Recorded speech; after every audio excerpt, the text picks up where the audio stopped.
Oke, bismillah, assalamualaikum warahmatullahi wabarakatuh. Alhamdulillah kita ketemu lagi ya. Langsung ya ke part 2 karena besok udah harus TKA ya. Jadi langsung saja kita bahas ya. Di part 1 kita udah bahas 15 soal ya. Ini coret-coretannya kira-kira seperti ini ya. Ini kita ngejar ya, ngejar deadline. Jadi harap maklum kalau tulisannya ya seperti dokter lah. Ya kita langsung saja. Kita langsung saja ke nomor berikutnya ya. Nomor 16 ya. 16 adalah soal ya GLB GLBB. Cuman ini lebih mudah ya. Ini mudah banget. Ini cuman kita cuman ngecek aja ya di sini ya. Pada rentang 80 sampai 100. 80 sampai 100 ini ya berarti Usain Bolt lebih cepat dibandingkan Tyson G. Tyson G ya. Kita lihat waktunya saja di sini ya. Ya, waktunya 7,9 dibanding dengan 8, 9,58. Nyampainya dibandingkan 9,7, berarti dia jelas lebih cepat. Tyson G sempat menjadi yang tercepat pada 20 meter awal. 20 meter awal berarti di sini kita lihat dia nggak yang tercepat, karena yang paling cepat masih Usain Bolt. Dari awal sampai lompatan dia tidak pernah mendahului Usain Bolt. Kita lihat ya. Ini lebih gede waktunya, ini lebih gede. Bukan waktu ya, ini lebih gede waktu bener ya, waktu. Berarti nggak ada yang dia yang unggul ya. Berarti ini betul. Pada rentang jarak 20 sampai 40, jarak antar kedua pelari merapat. 20 ke 40 kita lihat ya. Merapat tuh berarti selisihnya makin kecil ya. Ini contoh, ini selisihnya ini sekitar 0,03 ya. Kesini 0,0 berapa nih? 0,064 berarti 6 ya. Enggak, berarti nggak mengecil, dia justru malah melebar ya. Justru malah melebar. Ini 8, 0,08 berarti jawabannya 1 dan 3. Oke, kita ke nomor berikutnya, nomor 17. Ini kita pakai rumus ya, jelas saja kalau ini jelas tekanan zat cair, berarti kita pakai rumus tekanan hidrostatis Rho kali Rho GH ya. Rho itu massa jenis zat cairnya, kemudian G atau gravitasi hanya adalah kedalaman atau ketinggiannya. Nah, ini hanya nih di sini nih. Nah, kita sekarang nyari H, berarti H rumusnya jadi P dibagi Rho kali G, gitu ya. Kita cek di sini, P-nya itu pakai yang mana ya? P-nya itu, nah ini tekanan hidrostatis cair itu dibanding dengan massa percepatan ini. Dalam satu meja ini diketahui massa jenis cairan. Nah ini nih, itu cairannya harus lebih besar dibandingkan dengan tekanan sistolik. Supaya cairan infus bisa menembus tubuh dan masuk ke peredaran darah, maka tekanan hidrostatis cairan infus harus lebih, jadi P-nya harus lebih besar dibandingkan sistolik. Kita jadi fokusnya ke sistolik doang. Yang ini sistol, yang ini diastol. Berarti kita pakainya yang ini ya. Nah, berarti kita Rho-nya tentu saja pakainya yang ini ya, Rho-nya massa jenis air, berarti kita pakai ini. Berarti kita pakai 14.630 dibagi ini Rho-nya ya. Rho-nya adalah 1000 dikali gravitasinya. Berarti 14.630 dibagi 10.000. Gini ya. Berarti 1,46 meter atau 146 cm gitu ya. Berarti minimal itu infusnya nggak boleh di bawah 146 cm ya. Memasang botol itu dengan ketinggian antara 94 hingga 6 di atas lengan pasien ini salah, karena kalau 94 dia udah nggak boleh ya. Pokoknya minimal itu 146. Memasang botol infus dengan ketinggian tidak kurang dari 147 cm di atas pasien ini benar. Kemudian memasang botol infus dengan ketinggian kurang dari 94 di atas lengan pasien ini juga salah. Ya, kita ke nomor 18. 18 adalah pesawat sederhana ya. Kalau pesawat sederhana langsung hitung keuntungan mekanis ya, langsung hitung keuntungan mekanis. Di sini ada sistem tuas ya, ini sistem tuas. Keuntungan mekanis sistem tuas adalah lengan kuasa dibagi lengan beban. Ini namanya lengan kuasa yang menghubungkan antara kuasa dengan titik tumpu ya. Yang ini adalah ini lengan beban yang menghubungkan ini bebannya di sini ya. Berarti ini lengan beban, yang ini titik tumpu di tengah, kemudian ini adalah lengan kuasa. Berarti 20/80 kita dapatkan setelah disederhanakan kira-kira 00 coret-coret berarti 1/4 ya. KM-nya ini 1/4. Kemudian ini adalah katrol tetap. Yang ini juga katrol tetap. Ya, katrol tetap ya. Berarti kalau katrol tetap, itu KM-nya sama dengan katrol tetap. KM sama dengan 1. Nah, berarti KM totalnya tinggal dikalikan ya. KM total sama dengan 1/4 dikali 1, jadi sama dengan 1/4. Nah, seperti itu. Jadi, KM-nya adalah 1/4. Nah, sekarang yang ditanya adalah bebannya. Bebannya itu, kalau misalkan atletnya itu, dia itu gaya maksimalnya 1000 Newton ya. Gaya maksimalnya adalah 1000 Newton. Nah, berarti alat beban yang terberat yang bisa dia pakai, gitu kan. 1000 Newton kita jadikan kilo dulu, berarti kan sama dengan 100 kilo ya, tinggal dibagi ke, kan Newton sama dengan massa kali gravitasi, berarti kalau massanya berarti tinggal dibagi gravitasi ya, berarti nolnya atau dibagi 10 ya, berarti 100 kilo, maksimal dia bisanya hanya 100 kilo. Tapi kan dengan adanya pesawat sederhana ini, ya, berarti kan akan ada perubahan beban ya di sini ya, perubahan gaya ya, bukan 1000 Newton lagi ya. Maksudnya bebannya yang ada di sini itu akan dibagi dengan keuntungan mekanisnya, kan begitu ya. Berarti kan F-nya itu nanti akan bebannya dibagi keuntungan mekanis, seperti itu ya. Nah, karena kita nyari bebannya, berarti nanti kita akan kalikan dengan keuntungan mekanis, gitu kan. Berarti W sama dengan F dikali keuntungan mekanisnya. Berarti F-nya itu tadi, ya kita F-nya pakai, mana nih, kita pakai 1000 Newton ya. 1000 Newton dikali 1/4 berarti, ya 1/4 berarti 4 dibagi 4 berarti 250 ya. 250 Newton. Nah, 250 Newton atau sama dengan 25 kg. Nah, begitu ya. Berarti dia mentok-mentok itu adalah 25 kg. Cek di sini yang totalnya 25 kg. Nah, ini ya. 2 beban 10 kg dan 1 beban 5 kg. Nah, gitu ya. Kita ke nomor 19. Nomor 19 ini adalah soal usaha ya. Usaha, kita kalau ada soal usaha, pasti rumusnya pakainya W sama dengan F kali S, gaya kali jaraknya. Nah, di sini kita itu adalah perbandingan apa nih? Perbandingan usaha pemadam A dengan pemadam yang B. Nah, pemadam A itu dia naik tangganya ke lantai 2, sementara yang B itu naik tangganya ke lantai 3. Begitu kan? Baik, kita harus tahu ya F-nya dan apa S-nya ya, F-nya dan S-nya. Nah, untuk S-nya itu kan dia adalah jarak dari lantai 1 ke lantai yang dituju ya. Nah, jarak lantai 1 ke lantai yang dituju. Sementara F-nya itu kita, kalau ini adalah massanya, berarti kita tinggal kalikan dengan gravitasi untuk mendapatkan F ya. Berarti 70 kilo itu sama dengan 700 Newton. Nah, tapi berhubung di sini massanya itu sama, berarti kita bisa coret ya. Nah, F-nya kita bisa coret karena massanya sama, berarti F-nya kita coret aja. Berarti kan pasti akan sama-sama 700 Newton ya, atau 70 kilo kan. Nah, perbandingannya, berarti kita tinggal bandingin jarak saja. Kita bandingin jarak dengan jaraknya. Nah, bagaimana dengan ini? Ini adalah pengecoh. Ya, jarak tangganya adalah pengecoh karena dia tidak mempengaruhi jarak tujuannya. Karena kan S adalah perpindahan ya. Dari titik 1 ke titik 2. Mau tangganya tuh rengket-rengket atau enggak, tapi kan panjang tangganya tetap sama ya, arah tangganya tetap sama. Nah, kita lihat di sini misalkan si A itu dari lantai 1 ke lantai 2, berarti ke sini ya. Nah, ke lantai 2. Jarak tiap lantainya 3,5.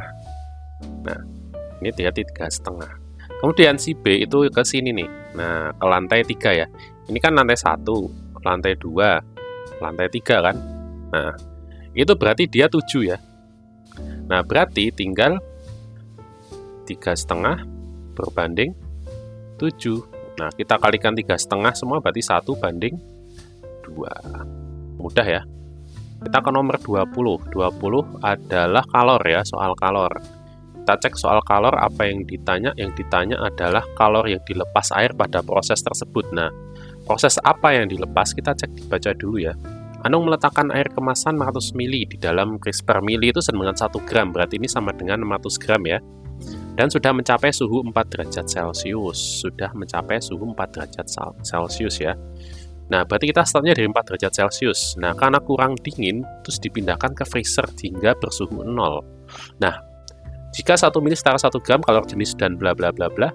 Nah, berarti itu prosesnya, ini kalau kita bikin grafik kan seperti ini nih. Set, set, set. Ini ya. Berarti dia prosesnya dari 4 derajat, sini 0 ya. Ini 0, ini 100 ya. Berarti dari 4 derajat dia prosesnya akan ke sini ya. Ke sini, terus ke sini ya. Nah, ini yang dipakai nih. Berarti dari ini kita pakainya MC delta T. C-nya pakai air ya.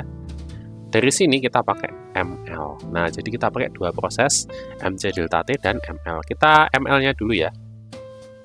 Yang M kali L berarti masanya itu berapa tuh masanya? Tadi 600 gram ya. Kita nggak usah jadikan kilo karena di sini sudah pakai kalori per gram. Berarti kita tinggal 600 dikali L-nya. L-nya adalah kalor lebur ya. Kalor leburnya berapa di sini?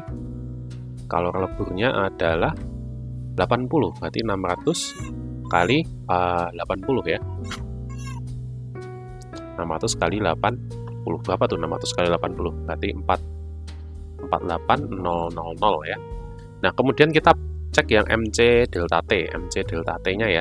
MC delta T berarti 600 kali C airnya berapa di sini? 1 ya. Berarti 600 dikali 1 dikali delta T-nya berapa? Dari 4 ke 0. Berarti delta T-nya 4. Berarti 2400. Nah, ini kita tinggal jumlahkan. Berarti totalnya 50.200 kalori ya. Bukan joule ya, kalori ya pakainya ya. 50.400 ya. Ya. Berarti jawabannya adalah yang D. Kita ke nomor 21. Nomor 21 ya, frekuensi gelombang, tegangan, frekuensi dan gelombang. Ini adalah soal gelombang ya, soal gelombang. Soal gelombang di sini kita cek ya. Di sini ada gelombang transversal. Nah, transversal kita hitung dulu. Ini ada P dan Q ya, berarti kita batasi sampai sini nih. Nah, kita batasi sampai sini saja. Garis.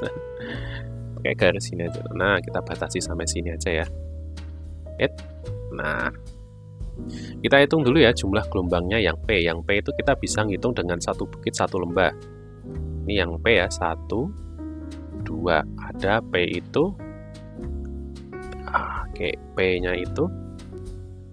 Yang P, N-nya sama dengan, atau jumlah gelombangnya ada 2. Sementara yang Q, 1, 2, 2,5 ya. N-nya ada 2,5. Nah, kemudian panjangnya sama-sama dari 0 sampai 40 ya, sama-sama milisecond. Nah, ditanya adalah frekuensi gelombang P lebih besar dari frekuensi gelombang Q.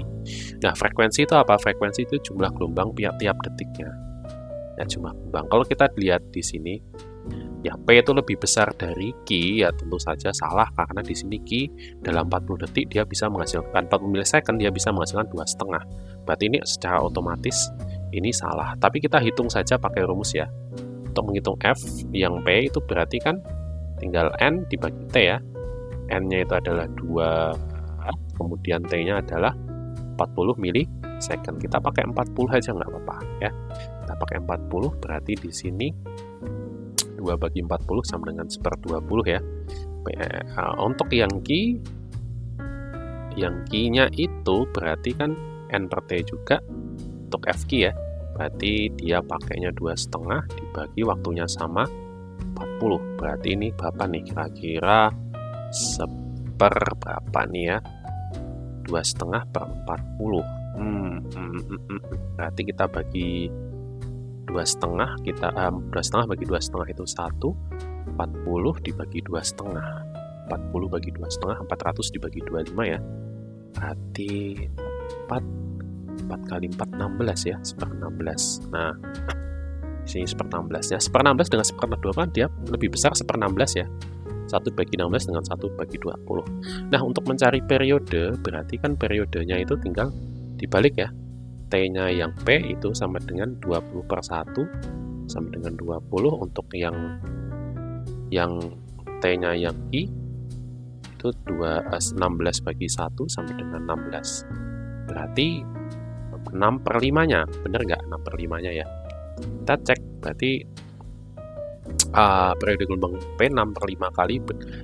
Kita bandingkan ya, berarti 20 banding 16, kita bagi 4, berarti sini 5, ini berarti 4. Nah, bener, harusnya P-nya tuh 5/4-nya ya, 5/4-nya bukan 6/5-nya ya. Jadi ini sebenarnya kurang tepat, tapi ini mungkin mungkin ya karena tapi selisihnya dengan 6/5 itu sebenarnya dikit sih ya. Kita anggap saja ini betul lah ya. Kita anggap saja ya, betul ya.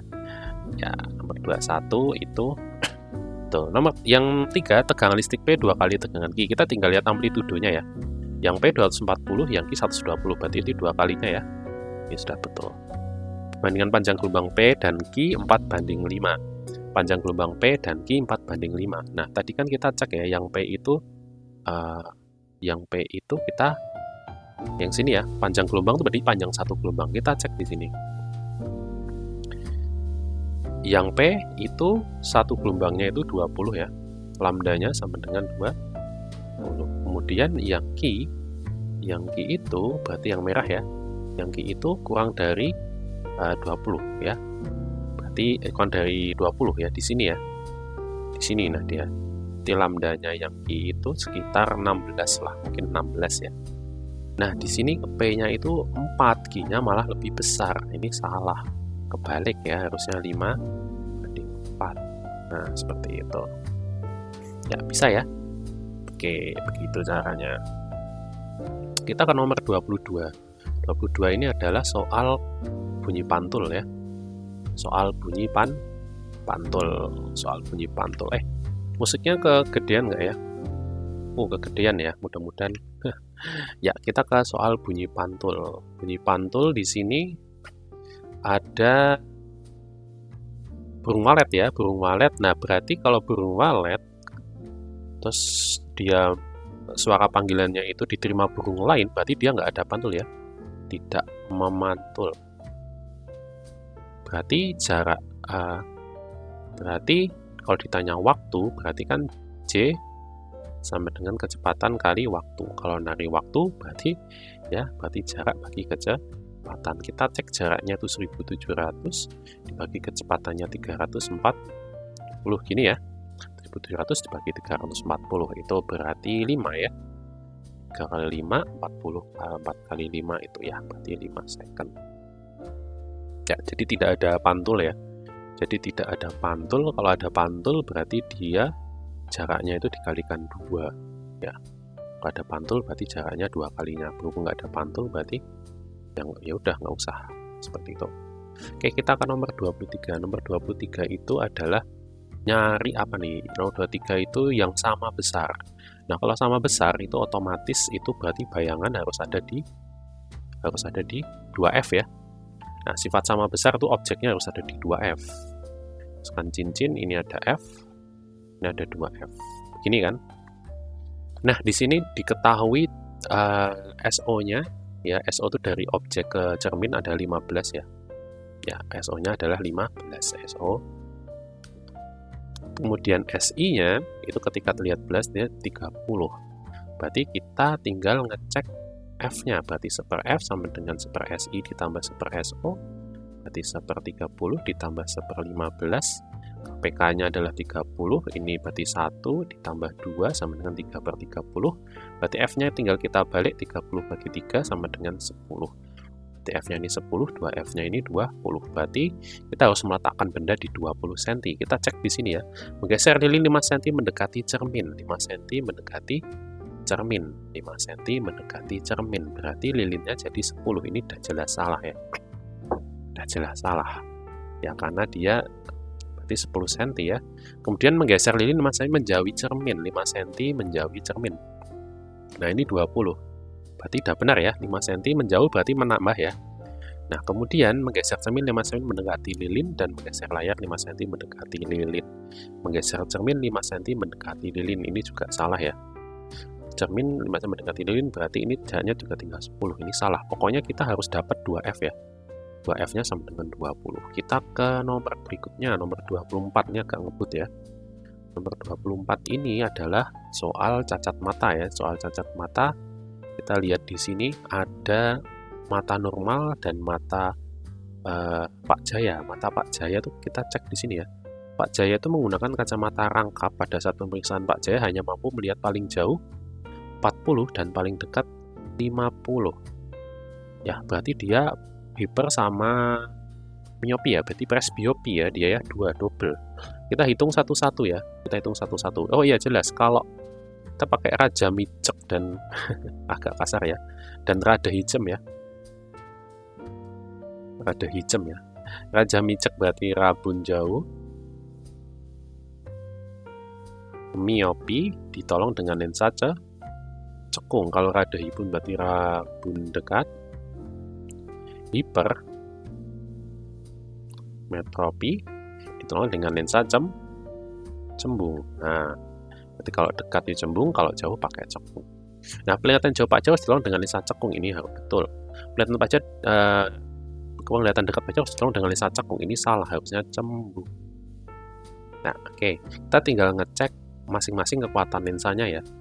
Nah, untuk melihat jauh dulu, untuk melihat jauh berarti P jauh ya, itu tinggal 100 dibagi PR-nya atau jarak penglihatan paling jauh. Ini berarti PR ya, di sini adalah PR berarti 100 dibagi 40, itu dapatnya 2,5. Berarti harusnya dia min 2,5. Ini salah, berarti jawabannya tersisa adalah nomor 4. Gitu ya. Untuk menghitung yang dekat, itu rumusnya agak beda ya. Itu 100 per SN dikurangi 100 per PP. SN itu jarak baca normal ya. Jarak baca normal. Biasanya 25 cm. Nah, PP itu adalah jarak terdekat, ini PP nih. Ini PP, berarti 100 bagi 25 dikurangi 100 dibagi 50. Berarti 4 dikurangi 2 sama dengan plus 2. Harusnya dia plus 2. Nah, betul ya. Kita ke nomor 25, mikrofon. Oke, ini adalah soal GGL ya. GGL itu yang mempengaruhi GGL induksi satu adalah jumlah lilitan ya. Makin banyak lilitan, makin gede GGL. Kemudian kecepatan gerak magnet. Jadi magnetnya itu harus semakin geraknya cepat, berarti dia magnetnya GGL-nya makin gede. Kemudian yang ketiga adalah tentu besar medan magnetnya ya. Yang ditimbulkan karena kecepatan gerak magnet tadi ya. Nah, oke. Nah, kalau sudah tahu ketiga ini, di sini ya kita lihat ya. Jadi mic itu dia memanfaatkan GGL ya dengan cara nanti ketika kita ngomong itu akan menggetarkan kumparannya. Nah, nanti kumparan itu adalah magnet yang akan menggerakkan, akan bergerak ya. Nah, dengan gerakan tadi maka akan ada listrik seperti itu ya. Nah, makin keras di sini ya. Oke. Getaran membran akan semakin cepat ketika bunyi yang masuk ke mikrofon semakin keras. Berarti kalau semakin keras itu GGL-nya juga geraknya semakin cepat, kemudian GGL-nya juga semakin gede. Nah, jika frekuensi sumber suara semakin tinggi, yang dihasilkan akan semakin besar. Nah, ini jebakannya adalah di sini ya, frekuensi. Ya, frekuensi tidak sama dengan volume. Frekuensi itu adalah Hz, kalau volume itu adalah desibel. Berarti kalau frekuensi itu tidak ada pengaruhnya, karena yang kita cari adalah volume. Kalau volumenya semakin tinggi, ini harusnya volume. Nah, untuk meningkat GGL ya sebenarnya jumlah lilitan kemudian dikurangi. Ini salah ya. Semakin banyak lilitan semakin naik. Ya, harusnya ditambah. Kekuatan magnet permanen tidak mempengaruhi GGL yang dihasilkan oleh kumparan. Magnet itu sangat berpengaruh karena GGL itu ya intinya magnet. GGL yang dihasilkan disebabkan oleh perubahan garis-garis gaya magnet pada kumparan. Nah, ini adalah jawaban yang tepat. Oke, kita ke nomor 26. Ya, nomor 26. Nomor 26 adalah soal listrik statis ya. Listrik statis. Ya, listrik statis. Oke, kita lihat di sini apa. Nah, ini ada apa nih, penangkal petir ya, penangkal petir atau apa ini? Ya kayak penangkal petir ya, jenis penangkal petir ya. Nah, kalau tahu penangkal petir itu konsepnya, jadi penangkal petir ini awan, kemudian ini penangkal petir, ini adalah tanah. Nah, dia itu adalah banyak mengandung elektron.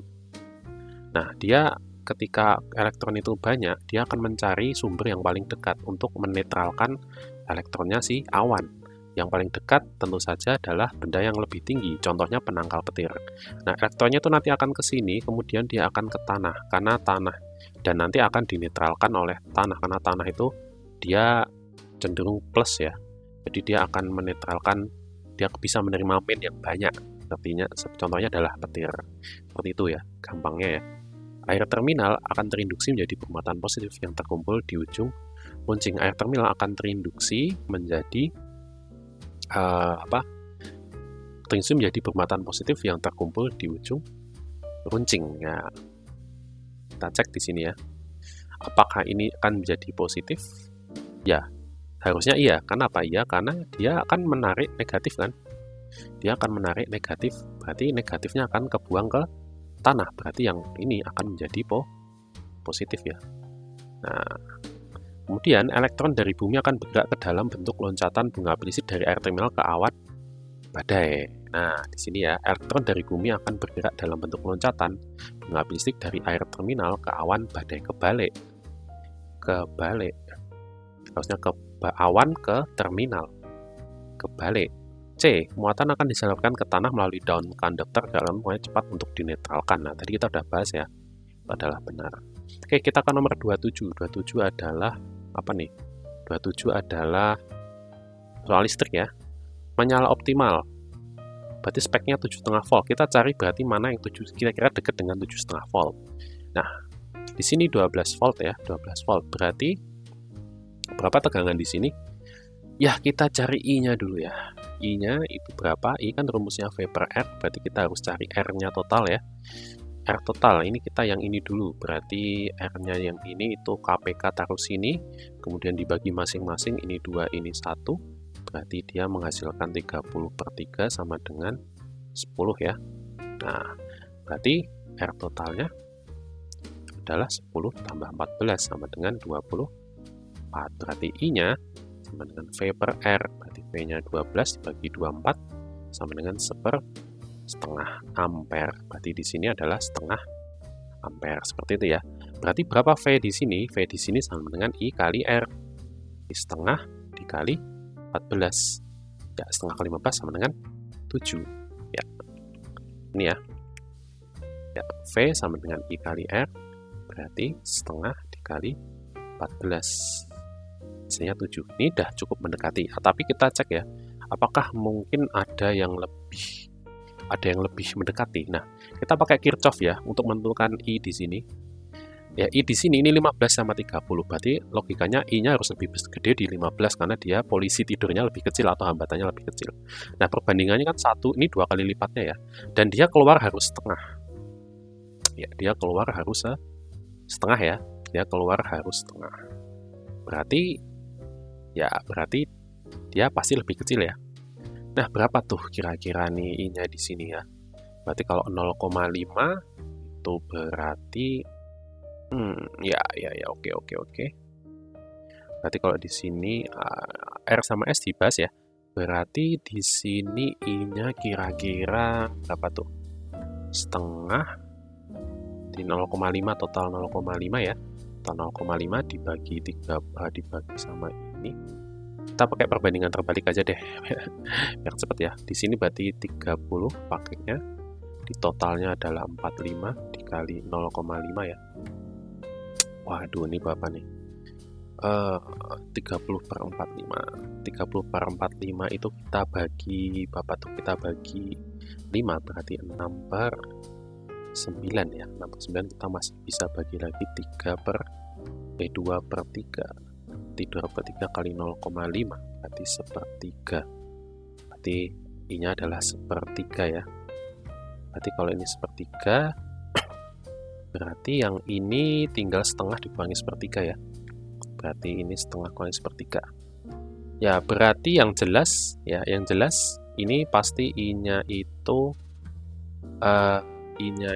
pasti berapa nih berarti ya? Ya, pasti I-nya ini kecil ya, karena dia itu ampernya lebih kecil ya. Ampernya pasti lebih kecil, berarti nanti tegangannya pasti kecil ya, intinya di situ ya. Kita nggak usah ngitung apa. Kenapa? Karena I-nya harus kurang dari setengah kan, karena keluarnya setengah, dia pasti di sini kurang dari setengah. Totalnya sih setengah, tapi masing-masing. Nah, berarti jawaban yang paling mendekati, bagaimana dengan P sampai V ya? Berarti kan kita pakai R-nya total ya. Nah, P dengan V itu berarti dia 12 volt karena dia hambatannya total ya. Berarti dia pakai volt yang ini. Berarti ini salah. Ini 7. Kemudian ini lebih kecil ya dari 7. Berarti ini jawabannya yang paling mendekati. Kita ke nomor 28. Bentar lagi selesai nih. Analisis yang tepat ada efek yang dimulai oleh peredaran bumi mengelilingi matahari. Nah, ini kita bisa dilihat ya, proses revolusi. Nah, kita contoh misalkan di P. Ketika P posisi ini kan bumi agak miring seperti ini ya. Otomatis yang belahan utara itu akan terekspos panas lebih banyak. Berarti di sini adalah musim panas. Yang ini kebalikan yang selatan, musim dingin. Nah, yang ini kebalik, dia akan musim dingin sebelah utara, kemudian ini musim panas. Nah, yang ini itu adalah karena dia di tengah seperti ini, dia itu tidak musim dingin, tapi peralihan ya. Misalkan yang utara peralihan dari dingin ke panas, berarti musim semi ya. Kemudian yang sini dari musim panas ke dingin, dia akan musim gugur ya berarti. Nah, berarti kita tahu musim-musimnya nih di setiap posisi. P, belahan bumi utara mengalami musim panas, betul ya. Siang lebih panjang dari pagi, betul. Ya, berarti sudah jawabannya P ya. Oke, kita ke nomor 29. Cacing di sini hidupnya 4,5 sampai 9 pH-nya. Berarti dia pH agak-agak bisa asam, bisa basa dikit, tapi nggak banget ya. Dan dia lebih cenderung ke netral. Jadi netral bisa basa, bisa asam dikit. Nah, ini betul berarti ya. Nah, gimana kalau tanahnya punya pH 9,2? Nah, itu apakah bisa berubah menjadi netral secara alami karena pembusukan cacing tanah? Logika ya, berarti kan cacing tanah itu kan dia cek ya, cacing tanah itu apakah asam? Apakah asam ya? Karena kan pH 9,2 kan dia basah. Berarti kan dia terlalu basah. Tanah tuh yang bagus netral, berarti dia harus diasamkan tuh. Berarti ini cacing memakan sisa-sisa nitrogen dalam hasil buangan mudah tersedia bagi tanaman. Tubuh cacing membusuk dengan cepat dengan kondisi nitrogen tanah. Kandungan dalam tanah dapat menambah keasaman. Nah, berarti dia bisa nambah asam. Berarti ini benar. Kita ke nomor berikutnya. Yang C, bertambah jumlah cacing serta rendahnya pH. Bertambahnya jumlah cacing serta rendahnya pH menjadi indikasi tanah yang subur. Salah ya, harusnya netral. Salah ya. Kita ke nomor 30. Ada efek psikis, efek fisiologis ya. Nah, apa itu efek psikis? Efek psikis itu berarti lebih ke pikiran ya. Kepikiran. Nah, misal adiksi, kemudian apalagi itu kecanduan, konsentrasi dan sebagainya. Nah, ini adalah adiksi. Berarti itu betul. Fisiologis itu berarti lebih ke organ dalam ya. Atau fungsi organ. Contohnya kerja jantung, kerja paru-paru. Nah, ini betul juga. Fisik berupa menurunnya kemampuan koordinasi tubuh. Nah, ini fisik tuh yang kelihatan ya. Fisik kelihatan, contoh mata, sayu, rambut rontok. Nah, itu fisik. Berarti kalau kemampuan koordinasi tubuh tidak kelihatan, ya ini lebih ke fisiologis. Ya, lebih ke fisiologis ya.